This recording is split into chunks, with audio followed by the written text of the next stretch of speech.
आज हम लोग पढ़ेंगे विटामिन और खनिज लवण के अभाव के कारण होने वाले कुछ रोग या विकार। मतलब हमारे शरीर में विटामिन और खनिज लवण की कमी हो जाएगी तो हम लोग बीमार पड़ जाएंगे। कौन सा बीमारी होगी किस विटामिन की कमी से और उसका क्या लक्षण होगा, कि कैसे पता चलेगा ये बीमारी हमको हो रहा है, उसकी शुरुआत बिंदु क्या होगी, उसका लक्षण क्या होगा, उसी के बारे में हम लोग आज पढ़ेंगे। तो एक साइड हम लोग बना लेंगे विटामिन या खनिज, दूसरे साइड बना लेंगे अभावजन्य रोग या विकार, उसके दूसरे के साइड बना लेंगे लक्षण।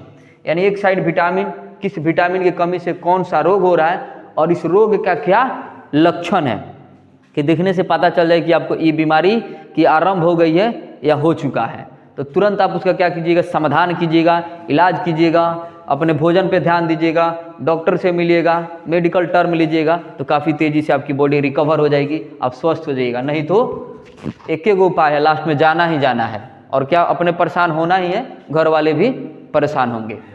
तो पढ़ रहे हैं तो आप इतना तो ध्यान रखिए कि खुद को, अपना शरीर को कैसे स्वस्थ रखा जाए। जब ये चीज़ें पढ़ रहे हैं तो इसमें कुछ पालन किया जाए, अपने ऊपर उतारा जाए। अब देखेंगे विटामिन ए, ये क्या होता है, क्षीणता, दृष्टिहीनता या रतौंधी। विटामिन ए की कमी से रतौंधी होता है, यानी दृष्टिहीनता होती है, यानी दृष्टि करने वाले जो आँख से हम लोग देख रहे हैं इसकी क्षमता कम हो जाती है। और इसका लक्षण क्या है, कमजोर दृष्टि हो जाएगी, अंधेरा यानी रात में कम दिखाई देना, कभी कभी पूरी तरह से रात में दिखाई देना बंद हो जाता है, कभी कभी क्या हो जाता है कि दिखना बंद हो जाता है रात में, यानी कि विटामिन ए की कमी के कारण। दूसरा में देखेंगे विटामिन बी क्या होता है, इसे बेरी रोग होता है और इसमें क्या होता है, दुर्बल पेशियां और काम करने में ऊर्जा कम ही हो जाती है। यानी क्या होता है, अपने मांसपेशियों में दर्द आता है, यानी कमज़ोर होने लगती है, दुर्बल हो जाता है, और हम जो काम करते हैं उसमें हम लोग को ऊर्जा महसूस नहीं होता है, यानी हम लोग को थकान फील होता है कि हमारे शरीर में एनर्जी ही नहीं है, ऊर्जा ही नहीं है। तो किसके कमी से होता है, विटामिन B1। यही कारण के लोग बीकोसुल खाता है, बी कॉम्प्लेक्स खाता है, मल्टीविटामिन का सिरप उरप लेता है या दवा खाता है इसको कवर करने के लिए।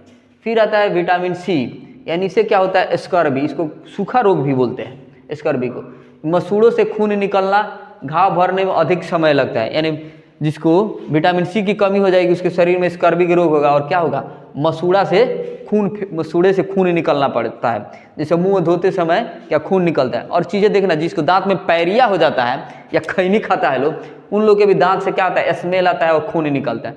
तो ये स्कर्वी नहीं है, उन लोग के दांत में पैरिया हो गया, पैरिया होने से पीला कलर का होने लगता है मसल पे, दांत पे। और ये देखना जानबूझ के, जो शीशम का पेड़ आता है उसके दातुन से जो दातुन करते हैं उनके मसल में या उनके मसूड़े में जल्दी पैरिया होता है या दांत में पैरिया होता है।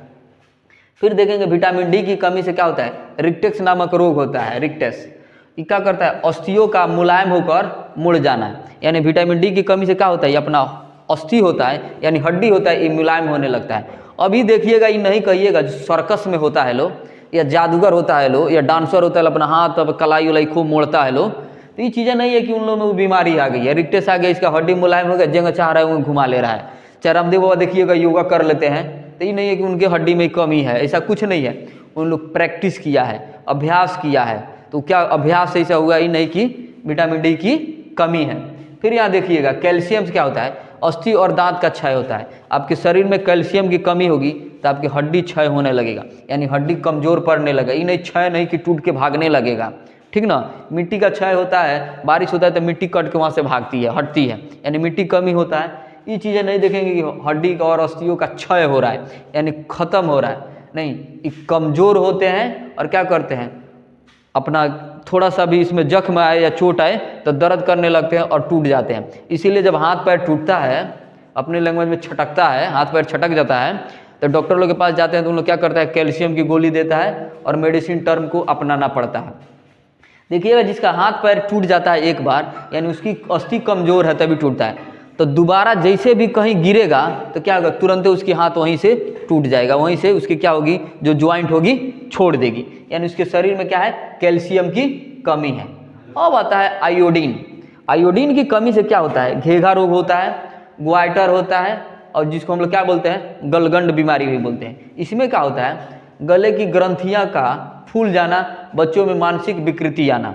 जिसको ग्वाइटर होता है, तुम लोग देखे होइएगा दादी टाइप का लोग या नानी टाइप का लोग आगे दे चुका गला में इतना बड़ा फूल जाता है, एकदम पूरा गोला की तरह फूल जाता है। और इसी का रूप हम लोग बोल सकते हैं कुबड़ भी आता है। ये नहीं कि बैठने से कुबड़ होता है, नहीं, किसी किसी को देखिएगा बैकबोन के साइड पीछे में इतना बड़ा ऊंचा ऊंचा हो जाता है, यानी कुबड़ हो जाता है। और ये क्या होता है, गले में हो जाता है।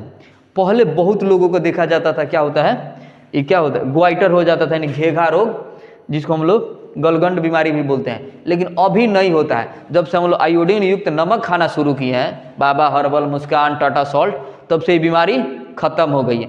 ये होगा बहुत पहले के लोग के, अभी तो देखने को दूर दूर तक नहीं मिलता है।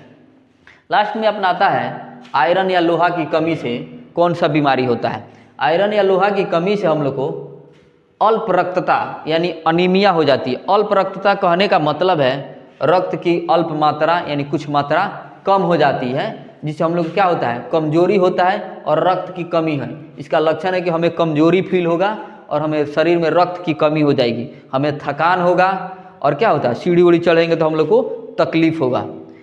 अब यहाँ तक ले तो किसी को दिक्कत नहीं हुआ। हम लोग आज पढ़े कौन सा विटामिन है और इस विटामिन से कौन सी बीमारी होती है या कौन सा विकार होता है या कौन सा अभावजन्य रोग होता है और इस रोग के क्या क्या लक्षण हैं, ये कैसे पता चलेगा ये बीमारी हमारे शरीर में आ रही है चाहे आघात कर रही है। फिर हम लोग मिलते हैं नेक्स्ट वीडियो में नेक्स्ट शेडिंग के साथ। तब तक के लिए धन्यवाद। जय हिंद।